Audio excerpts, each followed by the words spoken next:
If you need to stop it all, just let me know. Okay. That's fine. Cheers, queers! What's on the big A agenda tonight, Theora?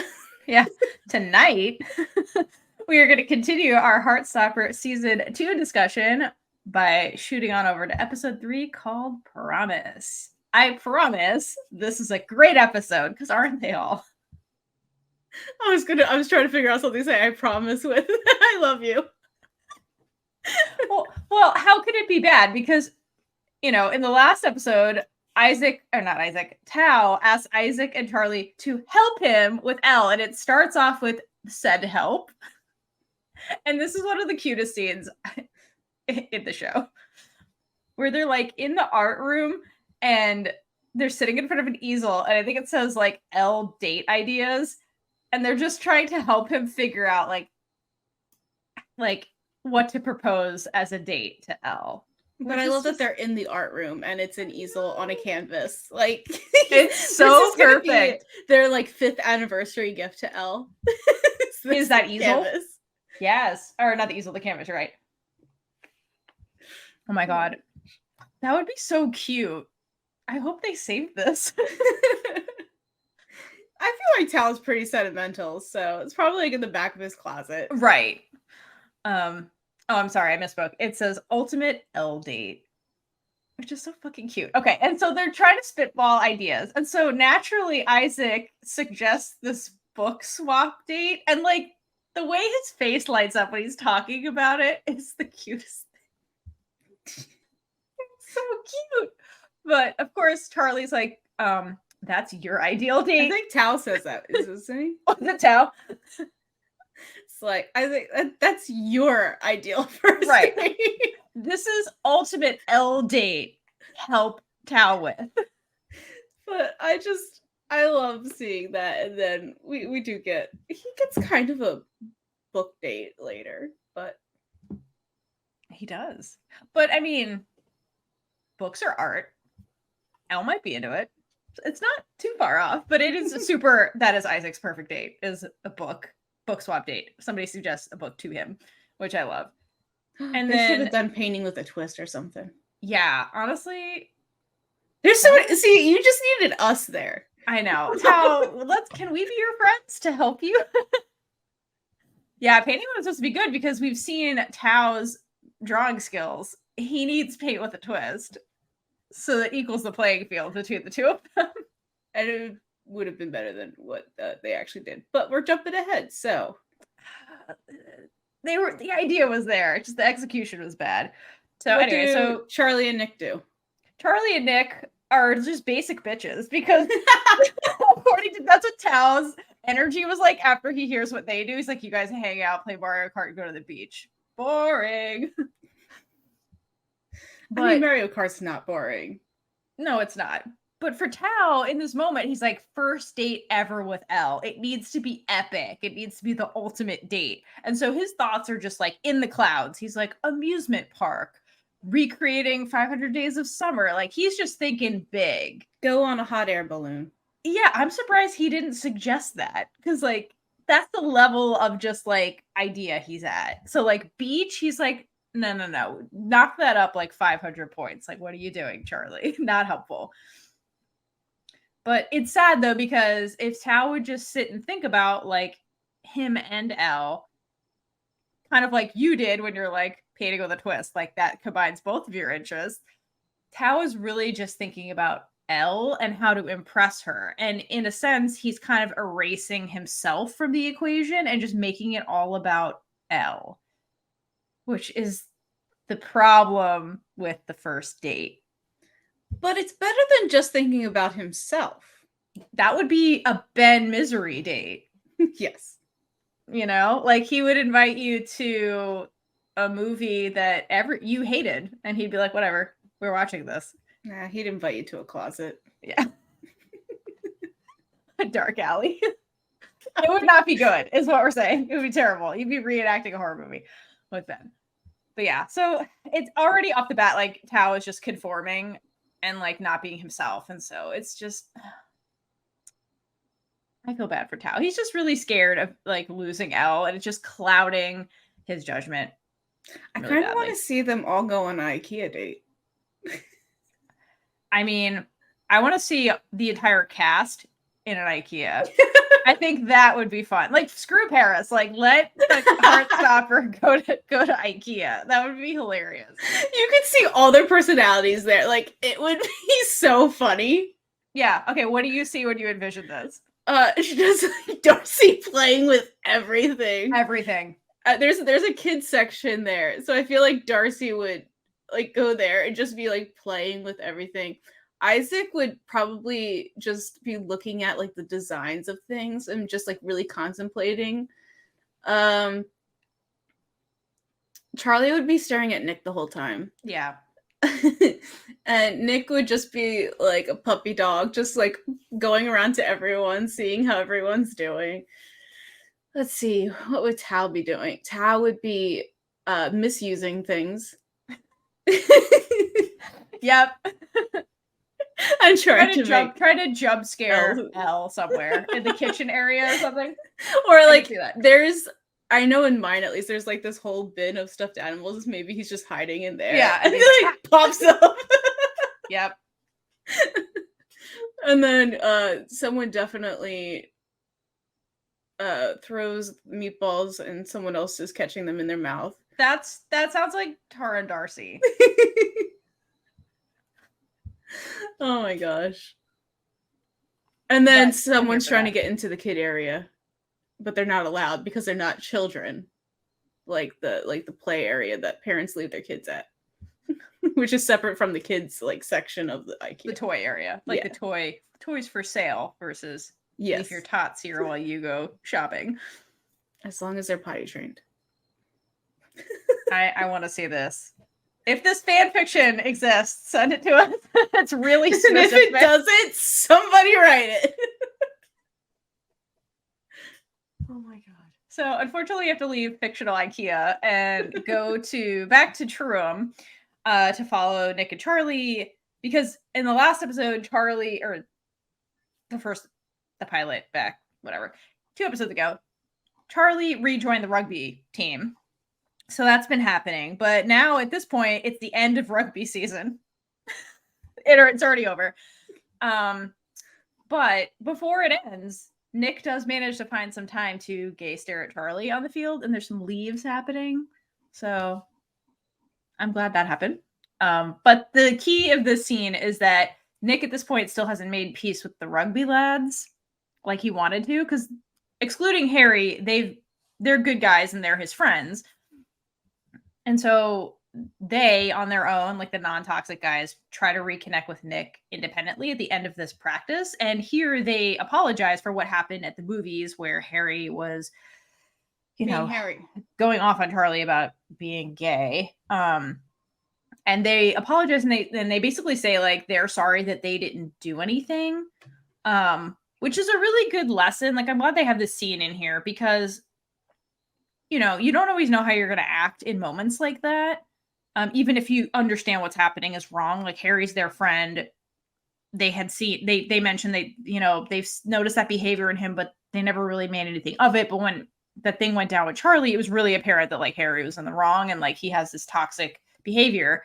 And so these guys have recognized that and they're like, we want to do better going forward. We can't change the past, but we recognize we were in the wrong and we want to do better. And so I love that lesson of like that they're trying to state with these guys here. I think that's really important. I am also like kind of proud of them because I don't believe this is the first time that they like try to talk to him again. But like they try multiple times throughout the show. Yeah, definitely. And they keep trying to get him back because they like Nick and want him as a friend. Yeah. And they're like trying to prove that they have changed. Exactly. They're learning to be good allies. Oh, okay. So also the kid in the front definitely knows that Nick and Charlie are dating because when the tall one says, we know you are really good mates, and you get that whole montage, but oh my god, the other kid just looks at him like, are you kidding me? Yeah. Oh yeah. No, this is straight up from the book too. It's like, the good mates montage is one of the fucking funniest things ever. the heroes out there have already gifted because it's so fucking funny. But it's like good mates, and it's like them making out and stuff. Because okay, this is such a relatable thing. Like when you're dating in the closet and you can't, and like it's just annoying because it's like, oh, you guys are such good friends or whatever, and you like can't be like, no, you just have to take it, and it's just it's the worst. And I feel like Nick was feeling all those things when the good mates thing came up.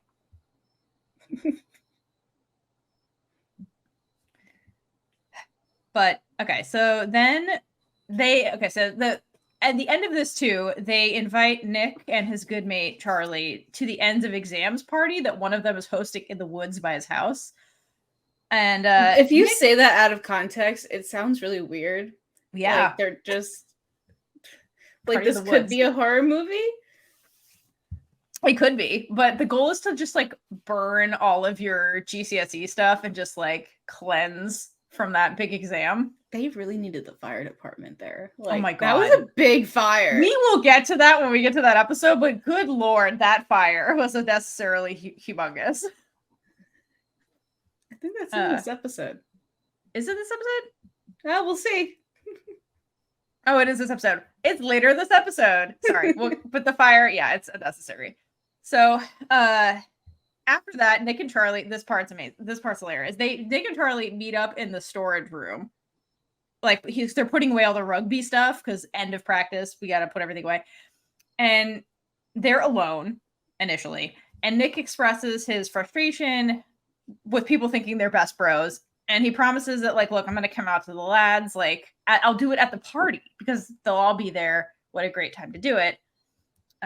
Because he's pretty certain they're going to find out sooner or later. And probably because they keep making out in public at school. Because, like, which is exactly what they do right here in this scene. They need to stop. They need to stop. But what happens when they make out in this scene? Well, the rugby lads don't find out about them, but the coach does. Luckily, it's okay. It's totally fine because she's an out and proud lesbian with a whole ass wife. So she's like, listen, I understand to get this. With a whole ass wife? But also look at the photo when they show it because it's so cute. It's so cute. They met playing sports together. So she's probably like, history repeating itself with these boys. It makes my little gay heart so happy. And this scene is really cute too. I love it because, you know, in the last episode, it was very much about family. And for Nick, he has his mom who's been really, really supportive. But here's another like role model kind of figure, like your coach, like somebody you look up to, somebody who like is watching out for you, is trying to make you better. And to have your coach in this situation support you, like she's amazingly supportive and tells Nick, like, if any of the other lads are like bullying you, making fun of you, like you come straight to me, like I'll sort that shit out. So that is so huge, especially with like boys or like men's sports. Like being queer in that environment must be extremely difficult. So to have the coach on your side automatically is really huge. And that's what she talks about when she's like, I had a rough time and I was in the girls rugby team where there's a lot of lesbians.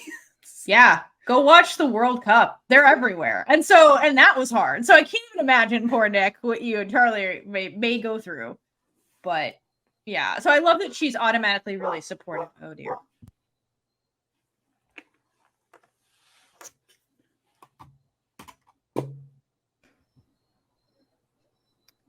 Last thing about this scene that I think we can both agree on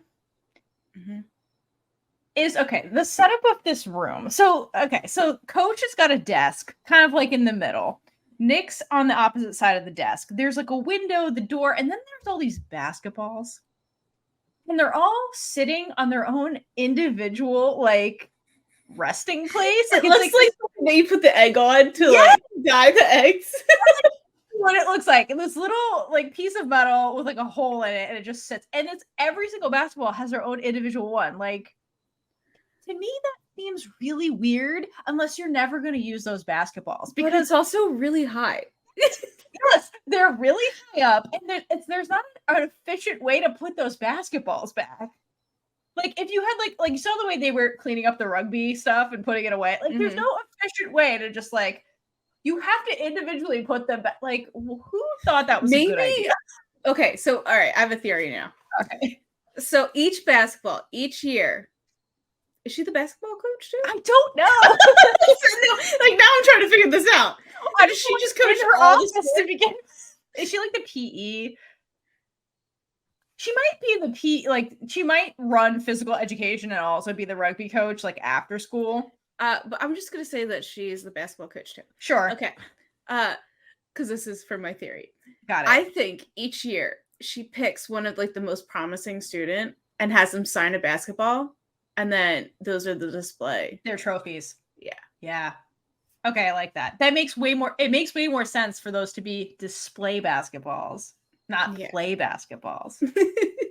But also, it's a very weird, and because like when you get her close-ups, it's really weird because the basketballs aren't directly behind her and they're like slightly above. It's a very small. I mean, they make use of it, but it's just kind of weird. Yeah.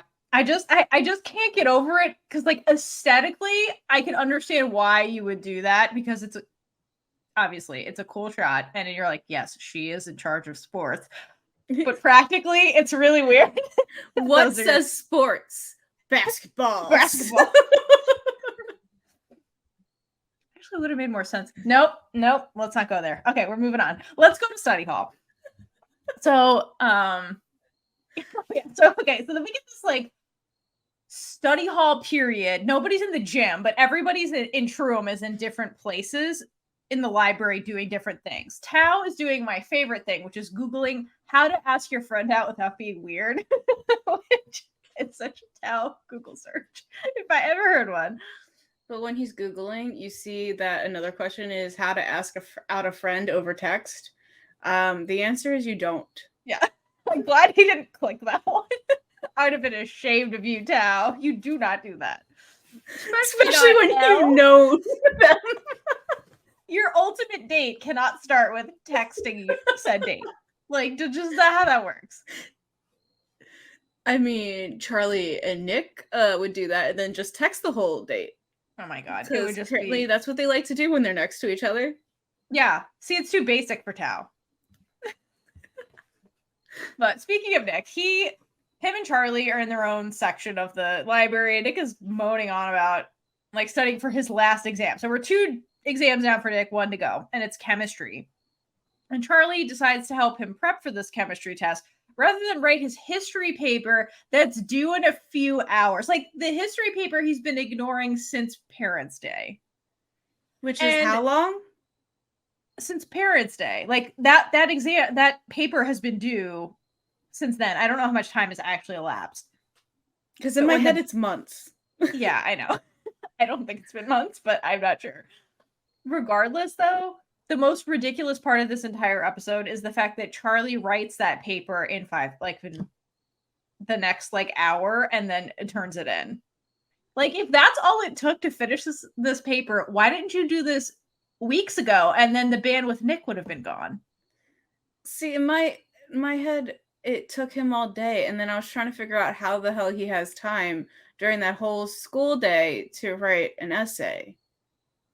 Because I was like, are they just like not in classes today? It might just be like a study period that they have. I do not know. We have established very firmly that we don't understand the UK schooling system. We don't. We're trying so hard, but we don't understand it, you guys. We're sorry. We don't. So yeah, Charlie is conveniently not in classes this day and has time to write the paper and turn it in 5 minutes before it's due. And then the bad part about this, too, is when he's making this deal with Nick, he's like, I'll help you study for chemistry, ionic compounds, all this stuff. Nick's like, what about your history paper? And Charlie straight up lies to Nick and says, I already did it. Yeah, that was wrong. That was wrong. To me, that was the worst part of this. Like, he could have been like, oh, I can write that really quickly. Like, I have time to help you.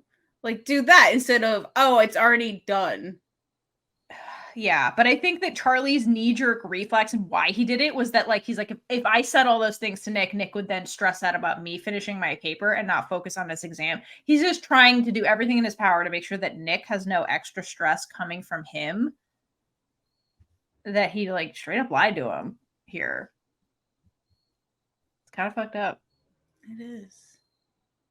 Yeah. I just also don't understand why he waited so long to get his stuff done. That's what if you could complete the exam in like the paper in like half of a school day, because you were helping Nick most of that time, you could have done this weeks ago and there'd be no more Nick ban.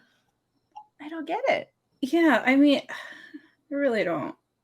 I don't get it. I assume the explanation is he's in such a dark place mentally. He didn't have the mental space to write the paper. But he managed to do it 5 minutes before it was due conveniently in this episode. So, I mean, I get procrastination and stuff because I do that as well. But I feel like this is just, he had other things like where he wasn't allowed to see Nick. So I feel like that would have been motivation enough to finish the frickin' paper.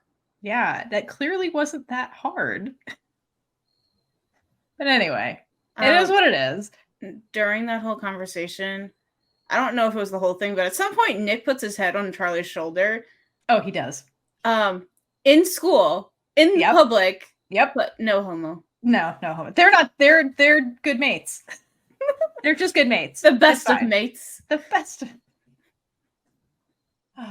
Speaking of best mates, one of the other cute part, of course, in the library, Isaac's in there because it's a library. So he is bonding with James, who was mentioned at some point prior to this, as James is the only other out gay guy at Truum.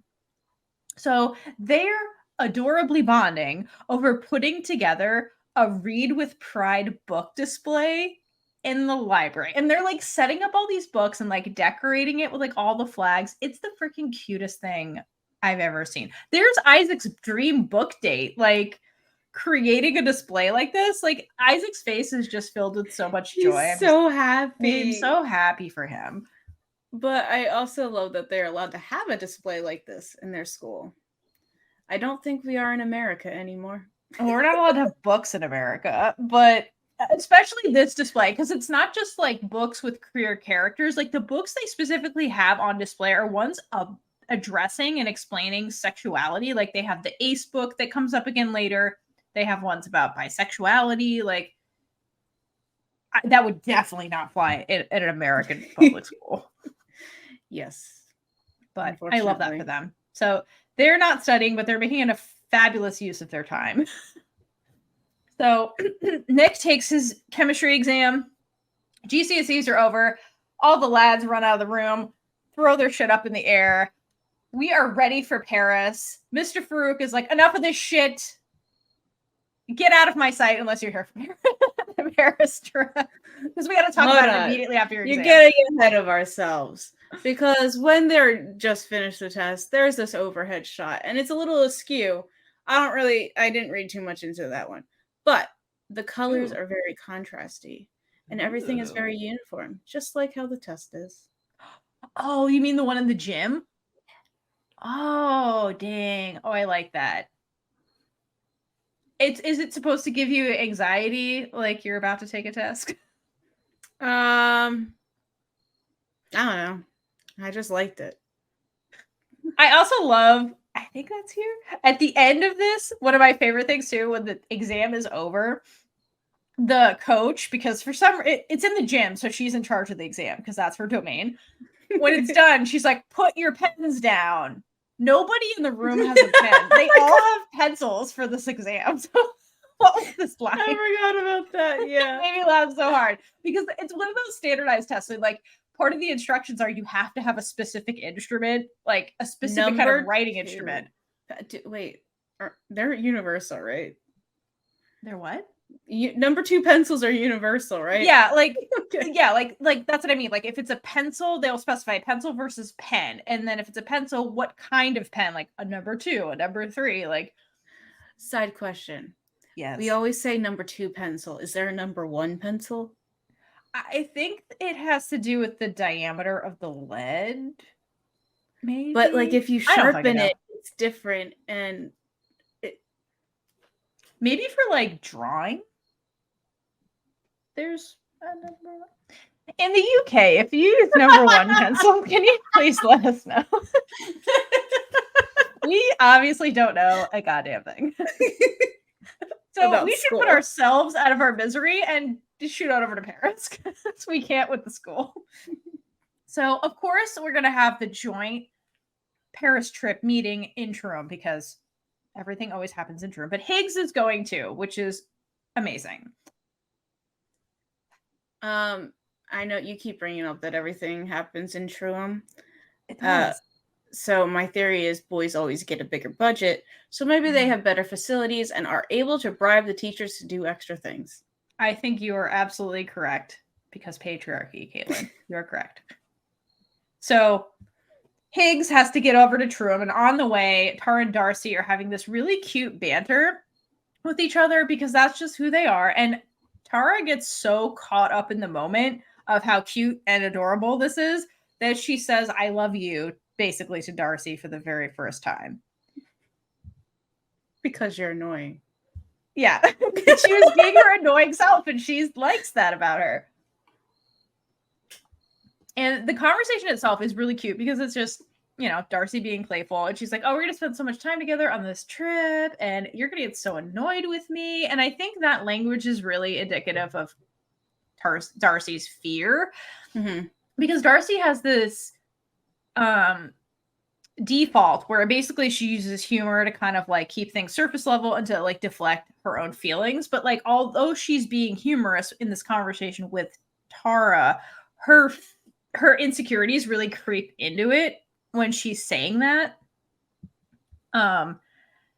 And the "I love you" comes out because Tara is trying to assure her, like, "I love you because you're annoying," which to me translates into "I love you for exactly who you are." And I'm not sure that really dawns on Darcy fully because to Darcy, and we'll get into this as the season goes on, Darcy doesn't feel like she's always being herself at all times. So like this was like huge, not just the "I love you," but the implications of like "I love you for you," I think are too much for Darcy to really process because she's also still hearing "because you're annoying."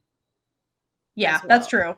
Which is her school persona, right? That's who she is at school versus her home life is a totally different story. Yeah, so poor Darcy. And Tara can like see the way Darcy's face just completely changes. Yeah,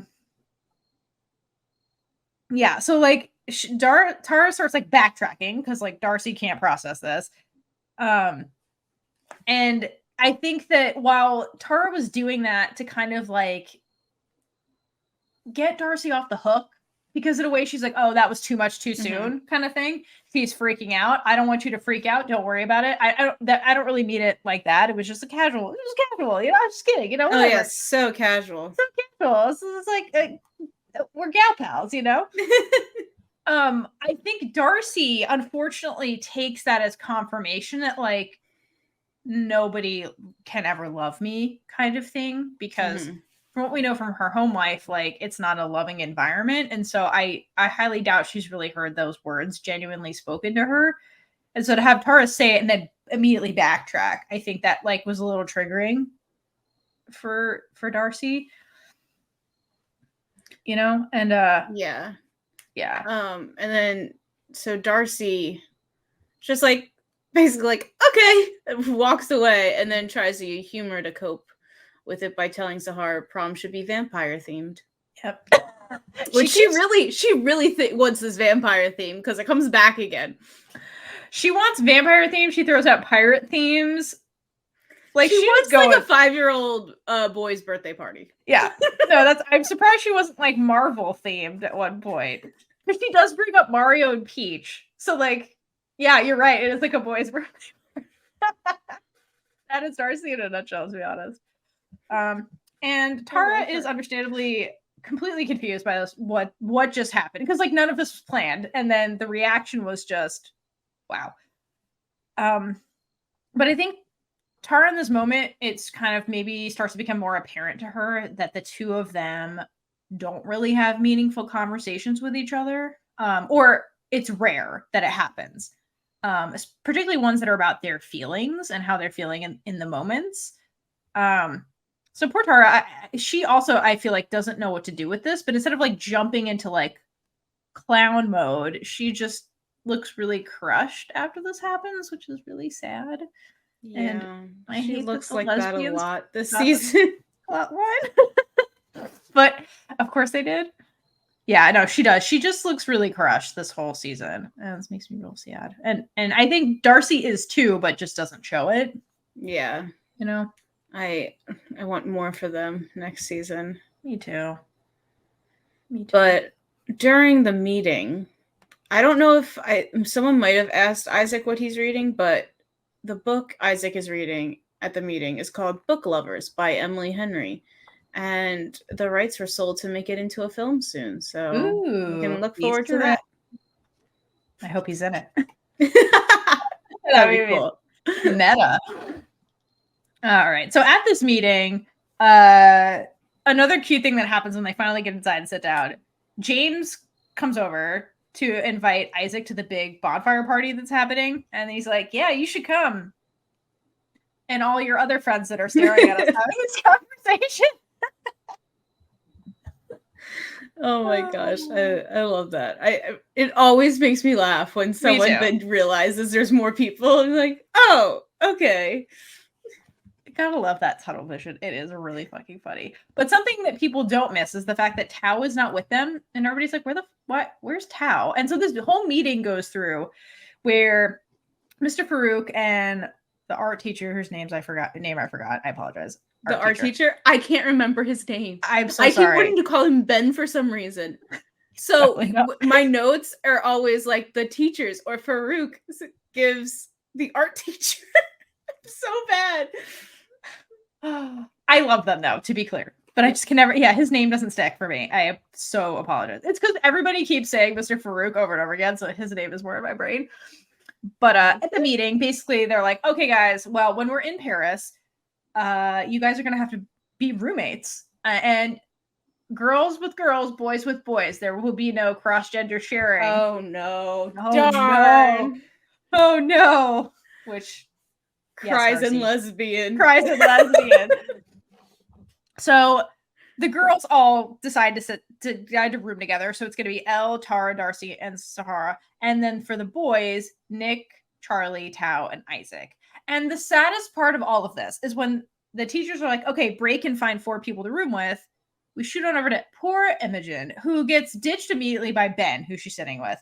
And she's just like sitting by herself and like looking around. Like she's like, I don't even know who to ask. And girl, I've been there so many times with this. I would just like assign us roommates. Like, don't let us pick. Yeah. So this is something like we were talking about how she doesn't really have friends. So like I've been in her place where you see it feels like you have friends, and then but the minute their actual friends are around, you're ditched. So like this is kind of what that's like. That is exactly what's happening. She's with Ben. I mean, like, what would happen if she was at that table? There'd be 5 girls. Like, what? Like, that would be really left out. Yeah. I feel like, though, if she was near them and, like, hanging out with them more, those girls would have tried to find somebody for her. Because, like, to room with, because that's who they are. But that's not what Ben does. Ben's just like, whatever. It completely blocks out Imogen and is trying to find himself something. But yeah, it just... her loneliness. I've been there, girl. It breaks my heart. Somebody hug her. I want to hug her. I'll hug everybody. I know. I want to hug all these people. They're all so great. All right. And then once the Paris meeting concludes, we all have our roommates. We never learn who Imogen rooms with, but I assume she has roommates. Maybe she got a single. That would, honestly, I'd be down for that. But anyway, when that ends, everybody leaves wherever they were. And finally, we see Tao. And the reason why he was missing, because he has to ask Elle out on the ultimate date. And I have to point out, very publicly, again, it's the ultimate date. So he shows up, spiffy AF, with sunglasses on. And it's after, so this meeting happened after school. So it has to be nighttime, logically, or getting close to nighttime. He's got sunglasses on. He's got this these nice clothes on. He looks all spiffy. He cut his hair. He has a dozen red roses and he's just standing there. So it's like the most out of character Tao we've ever seen. And this is the first time Sahara's ever seen Tao. This is what she's seeing. So I love that this is her intro to him. I mean, I feel like she's kind of used to the rest of the group at this point. She's like, this is normal. I mean, if you're friends with Darcy, this is super normal. If Darcy's like trying to convince you to make the prom vampire themed, this is normal. And so Tao is accepting that vampire theme. Yeah. Well, I think she was more on board with the pirate theme because of swords. Vampires don't hold swords. Come on, Tartsy, know your audience. I mean, they could. If they were vampire pirates, maybe. Anyway, so Tao asks Elle out, and he's like, do you want to go on a date with me tonight? Which is really short notice. But also, Elle says yes. I need 3 business days to make plans at least. Yeah, because like Tao is like dressed for the date. He's like, I'm ready to go. Let's go right now. And Elle's like, I just got out of school. I went to this meeting. I'm still in my uniform. She's like, at first she's like, what is happening? I'd be like, can I have a nap first? Yeah, like Saturday, let's go tomorrow. But it's the also eagerness. Elle takes forever to respond and just like kind of stares at Tao. And I feel bad for Tao because he's probably regretting everything in that moment. Oh, probably. Because clearly he put so much thought into just asking her out. And like he cut his hair, he got new clothes, like he got the flowers. He did all the things. Like he's just like, oh no, where did I go wrong? Already, we're not even on the date. Which makes the date even sadder. So Elle says yes, and and Tao picked a cinema date because they both like movies. So good thought. And Tao meets Elle in front of the theater, and they go in together. And the butterflies follow Elle inside. So like it's showing that like she's really happy and in her Tao feels about this date. But the date begins with Tao buying tickets essentially to Elle's favorite movie, Moonrise Kingdom, which is a film that she knows that Tao hates. But again, just like everything else, when since the beginning of the episode, like Tao's really focused on making this Elle's perfect date, like taking himself out of the equation. And he's just trying way too hard to impress her, to a point where he's behaving like a completely different person. And Elle, because she knows him so well, picks up on that immediately, and it sours the date for her. And I think that the fact that she sees Tao changing kind of like because of her in a way, almost reinforces to Elle throughout this date that like this crossing the line from friends thing is definitely a bad idea if it's going to completely change Tao into somebody I can't recognize, Yeah. Have you ever seen a movie with someone where you liked it, but the person you were with hated it so much and wouldn't stop complaining about it, and you had to just listen to them complain about it, but you actually liked the movie and you're just getting really pissed off? Because that's what I feel like Elle feels like right now. Yeah. And I feel like she has already gone through this with this movie, because she's like, I already know you hate this. And now they're reliving it. You know what I mean? Because so she's probably just thinking about all the things he hates about it while watching it. Yeah, probably. And then what happens right after the date ends? Exactly what you says. Tao's just like word vomiting everything he hates. And I was like, I just watched my favorite movie. She's clearly smiling, enjoying the movie, and then is brought down by Tao's rant at the end. During the date, though, there's a lot of like cute, awkward stuff because it's like they're both their first dates, period, I think. And so like the thing happens where they're like trying to hold hands and things like that. And I think this whole plot line is really important with the two of them, because it's a human thing. It's like this trap we fall into when we're trying to impress somebody else so badly that we're just willing to like be chameleons and conform to like whatever it is we think the other person wants us to be. And for like Elle and Tao, like the irony of that really is the fact that they are drawn to each other because of exactly who they are, and not when they're performing in social circles and things like that. Because anytime you see them outside, like remember like when they were getting the milkshakes and they were doing that like fish hook dance with each other, just naturally, that's just how they are with each other, and they're just giggling and having fun. Like they're into each other for who they are when they're not performing. You know what I mean? Yeah. Ugh. And so like and the two of them I think are the characters that are most secure with who they are, like at this point where we are in the story, because they're constantly just unabashedly themselves in public. And that's an admirable quality, like to have that kind of confidence. And I think that's something that they both like in each other. So yeah, this date was doomed to fall apart by the fact that Tao just was not being himself at all. And just so the date, despite the hand holding and the cutesy stuff that did happen, it falls apart because of that principle. And Elle does call out Tao for just centering the date around her when she's like, we should do something we both want to do, not just me. Because it's not fun if you're just centering this on one person. Like they're not the type of people that like that. I feel like if Imogen was making a date for Ben and like was like, let's do something together, he would hate that versus like centering the date around him because he's an egomaniac. But these two are not. And so it just they should have went to a brand new movie so they could get dinner afterwards and analyze it together, because we've seen them do that together. Yeah. And that's what they love. And I guess Tao would have thought of that if he wasn't trying so hard. I know. He just... Also, something that really confuses me is that he cuts his hair, but earlier Elle said that she likes his hair long. Yep. So, like, he wasn't really... He thought that's what she wanted, but she literally told him that she didn't want him to cut his hair. Yeah, I think it's one of those things where he was just so in his head that he just, like, blocked everything out. And that was that he went on a Google rabbit hole. The internet told him to cut his hair, and he cut his hair. The internet told him, and he's just like, this is what girls like. I can't mess this up. Cut hair.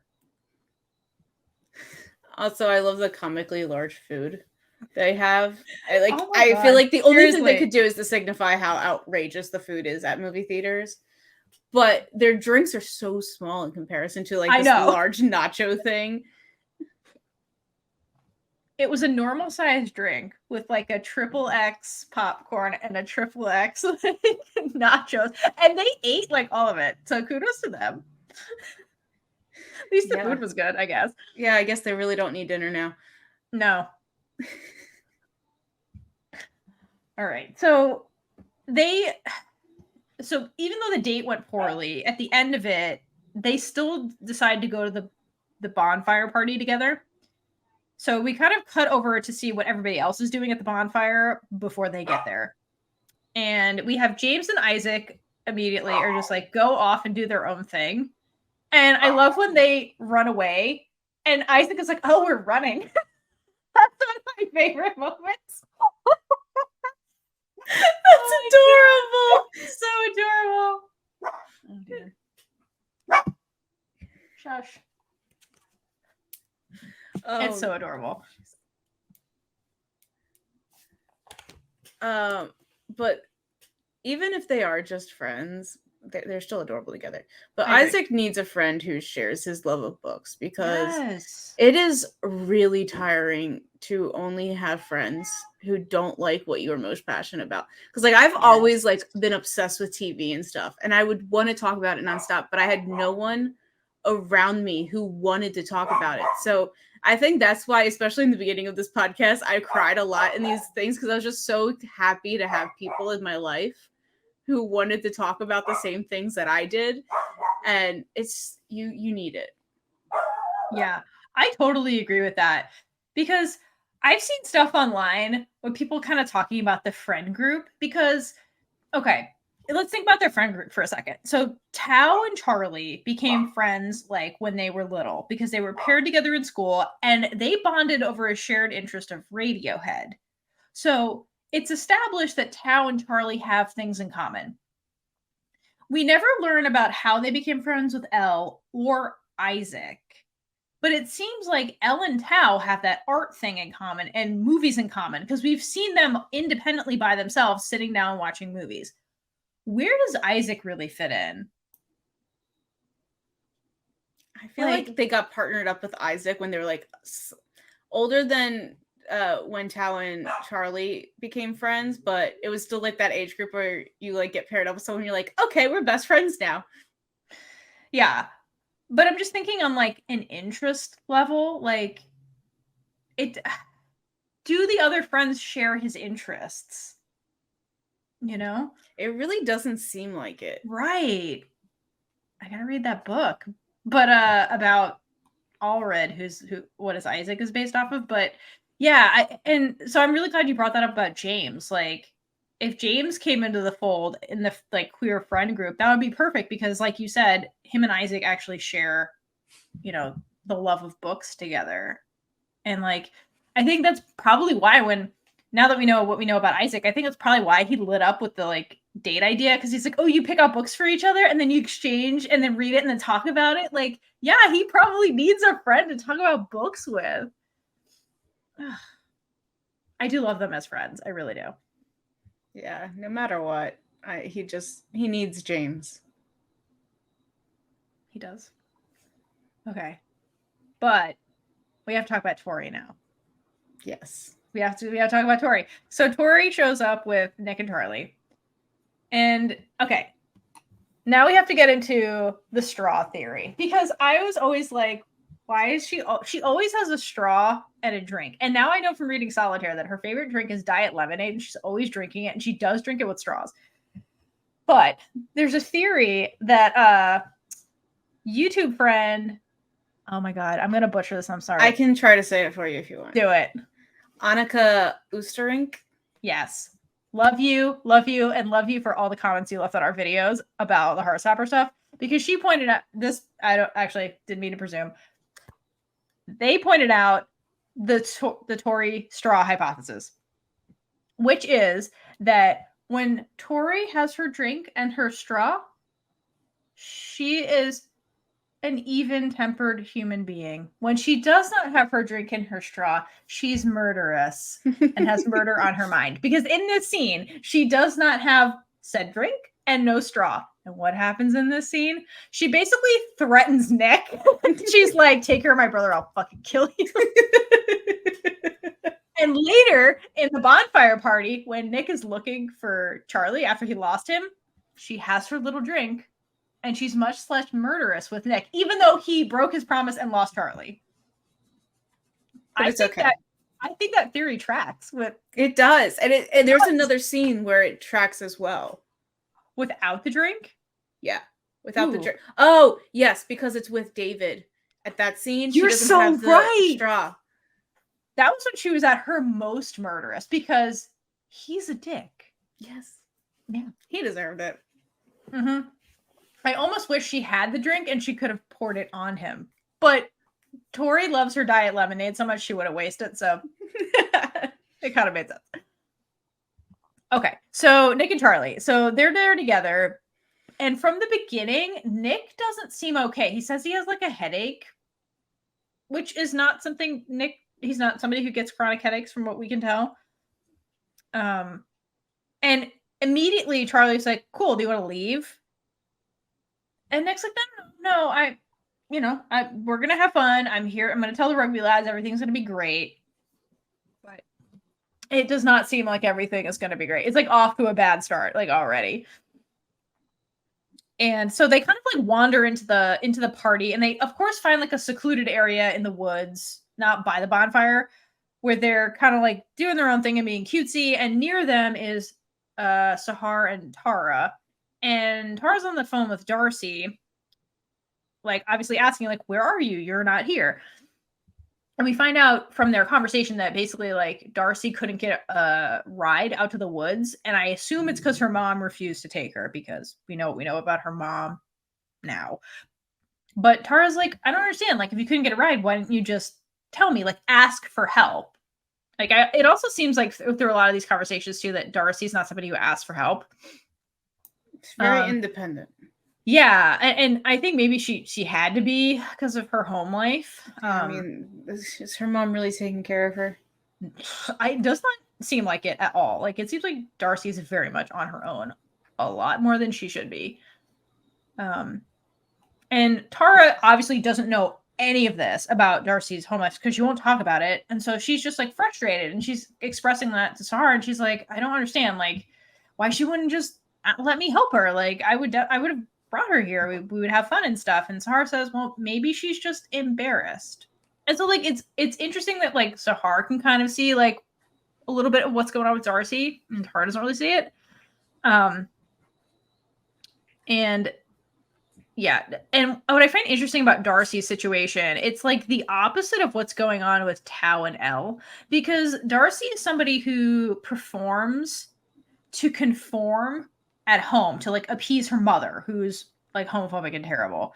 But while she's at school, she's unabashedly herself, and that's the thing that like Tara loves about her.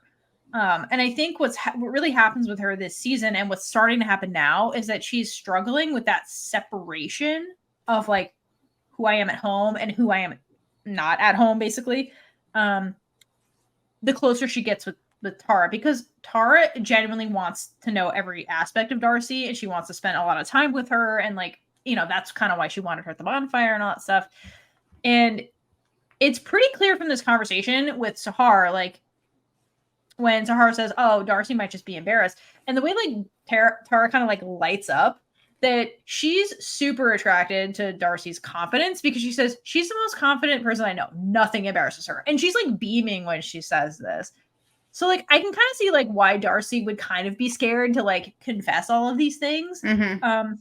Because it's very evident that, like, Tara does like that about Darcy, like, a lot. Like, yeah, Tara talks about it a lot. Yeah, exactly. So, I think that kind of, like, adds to the complexity of, like, Darcy's situation and, like, why she's just like, I'm not going to tell you everything, and I'd rather just not go to the party at all than, like, have all this home life shit come out to Tara by accident, you know? Mm-hmm. Yeah, so it sucks she's not at the party, but like I can see why she would elect not to go than like bring Tara into her home life BS. Ugh. I feel really bad for Darcy. I know, it's awful. She deserves to have an Olivia Colman. Oh my god, Olivia Colman should just adopt Darcy and get rid of David. Yes, Darcy can have David's room. Yeah, for real. I'd love that. I like that idea. Darcy and Nellie would get along too. Oh, yeah. Could you imagine family dinners too? Oh my god, cute. That'd be so cute. Darcy just trying to feed Nellie under the table. Oh my god, she absolutely would. Speaking of cuteness, so like 5 feet over from where Sahara and Tara are, Nick and Charlie are being the cutest thing on the planet and just like giggling and taking pictures and stuff. And while this is happening, Charlie brings up Paris. And so Paris has been this like goal for them for like, we're going to come out, we'll be out by the time we get to Paris, because it's like the city of love, and we'll be out in public, and it's going to be great. Like, exams are over, new year, new us, out and proud kind of thing. And it's really clear by watching Nick that like the Paris deadline is like stressing him out, you know? Mm-hmm. And so, you know, oh dear. Oh, wait. I lost myself. It's okay. Okay. So he's like, he's got a lot of pressure on him, and he's all the more determined to like tell the rugby lads at this bonfire party so that like Paris can be a reality. So he finds them at some point during this party and is like trying to tell them, he's like, hey, I got something to tell you guys, but it's like they're in the middle of a party. Like, this is a bad idea. Like, everybody's like screaming. There's like a giant fire the size of my house. Like, this is a bad setting. The size of my house. Where did they get all this wood? Also, like, are they burning tables and chairs as well? Don't know. No, it's like straight up plywood creating this like bonfire. It's like burn a witch at the stake type of bonfire. It's insane. It's insane. How did the fire department not show up at all? They must be deep in those woods. Which is even more dangerous because of the trees around them. I know. This is a terrible idea and clearly not sanctioned by like a forest ranger. And so anyway, so he's like they're in front of this giant fire, and like Nick's trying to psych himself up to tell the rugby lads, and Harry shows up. And so like Nick keeps getting in this pattern where he's like getting really close, but then like here comes in another reason for me not to do this. And so like it's really, really clearly difficult for Nick to like just do. It's not something you can just do. It's not a rip the band-aid off thing. Like it's really harder for Nick than he anticipated, and it's like stressing him out to the point where he's like sick. Which is sad. And like coming out shouldn't be like that. You shouldn't have to do it at all, but you know. Yeah. I feel so bad for Nick. But at some point Tao and Elle make an appearance. And actually, let's just finish the Nick and Charlie thing. I didn't mean to do that. Anyway, while they're doing that though, and Harry shows up, Charlie shows up because they got separated for a hot minute, and Charlie is the one who, like he couldn't do with David, he sticks up for Nick against Harry and tells him to fuck off or whatever he says. Which I'm going to hydrate for Charlie. That was really big of him to do that. I think he told him to piss off. I know. Means the same thing. But I was trying to figure out the right words, Theora. Piss off. But I think that's like Charlie redeeming himself for like what happened with David when he couldn't like save him. And another thing I really like about that scene too is like when Nick is having that like internal montage of like basically all the biphobia like going through his brain, where he's like he has a picture of Tori being like, oh, you're bi, so you're gonna cheat on my brother, that's what that means, and like Imogen being like, you're not just gay, his brother, pick a side. And then it ends with Charlie being like, well, you promised me you were gonna come out. And I think that's really the crux of it all. Like, it's not just the bad reactions, it's the biphobia I think is getting to him, and then the pressure from, you know, the not the pressure, but the Nick feels like he's letting Charlie down because this is so hard, and he hasn't accomplished what he said he would accomplish by the Paris trip, you know. And Nick clearly cares so much about Charlie, and he would never let him down if he could help it. And I think that's really what's upsetting him the most. It's not the coming out, it's the letting Charlie down part, which is what Charlie's been trying to avoid. I know. And it's just like there's some things you can't avoid. You just, it's a difficult situation. It really is. Ugh. But before that bonfire, I forgot to mention this part. There's a moment where Isaac and James are just like talking to each other and like having fun, and then Isaac glances at this couple making out nearby and quickly looks away again. So like Isaac's journey highlight. But also I feel like he's thinking, can people just keep their hands off each other for like 5 minutes? Because these people, they can't just be. They have to be with someone. Yeah. It's just teenagers. Just teenagers. Okay.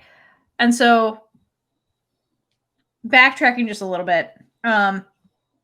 I guess to end that scene. So at this point, Charlie's like, Nick does not look okay. And Nick is like, I feel ill. I can't do this.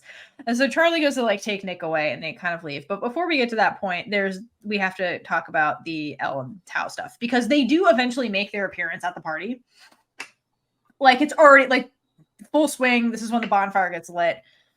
And it must have been an awkward car ride there. Oh my God, it must have been. I hope Tao wasn't ranting about that movie anymore. It was probably dead silent. Yeah, unfortunately, I think that's exactly what it was. And who is there at the party? But it's Naomi and Felix. And Tao immediately is just immediately insecure because to him, they're like, they're the new life that Elle is leaving him for. So that's the breaking point, and they get into the argument about this. And ultimately, Elle's like, look, this is too much. I'm tired of feeling like crap about this. This date was a disaster. Romance ruins friends. Let's just end this now before this goes any further. And she just storms away to hang out with her art friends. Meanwhile, Tao is kind of just standing there, kind of lost in himself. And at this point, Charlie is looking for Nick and happens to find Tao first. And I love their moment together because Tao just is fully insecure about himself and has a bit of a breakdown. And it basically is just like expressing things like, I'm not worthy. Who could ever love me kind of stuff. And Charlie just hugs him and reminds him, you're amazing and I love you.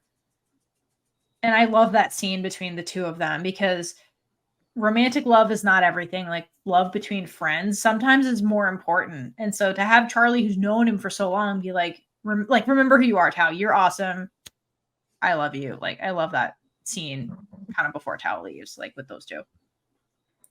Tao, I mean, I know Tao is like worried that Elle is changing, but I mean she is because they're growing up. They're all gonna change. But she's finally starting to find her place and a place in the world, basically, with the help of this new school, which is shown with the friends being there. Like, I love seeing her with them because you can just tell, like, that's where she clicks. Elle is changing, and Tao wants things to stay the same, so he is stifling Elle by not allowing her to find her place and grow into herself. Like, I know it's really hard to be like happy when there's like new friends around because like I would feel the same. I'd be like, oh, they're taking her away from me. But I think he needs to look back and see how happy she is and take that with how she's not going to just leave him. But it's hard to say when you have those issues. Yeah, and I think he gets there eventually, but coming off of that disaster date, it's a lot. I feel like he would have reacted slightly differently had that date not been a disaster, you know. He was already feeling insecure, and this just like was the bomb on the ship kind of thing. But yeah, and you're right. This is like that point in their lives where everybody is changing, and like, you know, sometimes change is good, sometimes it's bad, sometimes it hurts, sometimes it's happy. Like, it's growing pains. So, all right, let's go jump to Olivia Colman. Okay. So, Nick and Charlie go to Nick's house, and Charlie, this is the scene with the 3 teeth. Varying sizes. Varying sizes. And the first time we watched this, Kaitlynn was like, are those all for Olivia Colman? I don't know why that's what I thought. I really don't know what was going in my head. I love that though. She's just a tea fiend. Why would I think that all 3 of them are for Olivia Colman? Because she's the best. Okay, and because she's the best.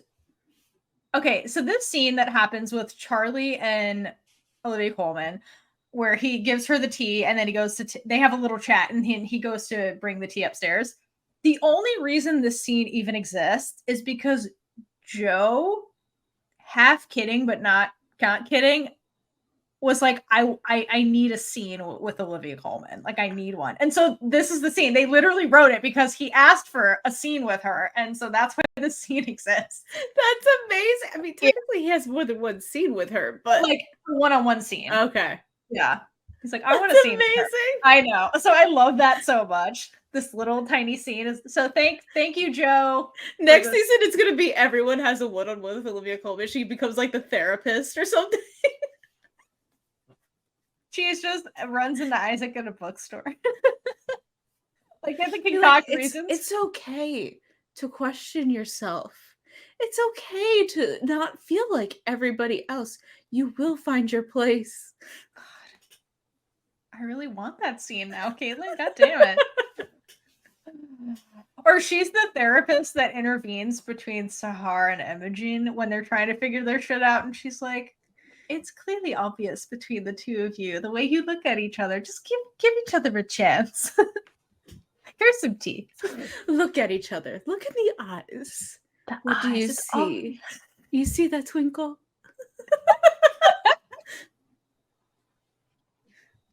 Don't forget about your tea. Your tea's getting cold. It's getting cold. Oh my god, I love her. So unfortunately, we have to leave Olivia Colman and we go upstairs. Olivia Colman is such a supportive queen. That's what yes, to everybody, even characters she hasn't met yet. Apparently, according to our fan fiction. We write so much fan fiction in these episodes. It's just fan fiction makes everything better, so we can't help it. So Charlie takes the tea, goes upstairs, and Nick's like feeling terrible. So he's just like in bed, like, I need some rest. And they have a chat and they finally like come clean about what they've been feeling and what we've been perceiving that they're feeling. And essentially, Nick does confirm that coming out by the Paris trip has been stressing him out. And because coming out to everybody except his mom has been a lot harder than he thought it was going to be, which totally understandable. And to this, Charlie dropped my favorite line from Heartstopper, which was originally said by Allred, who is the character that is basically Isaac.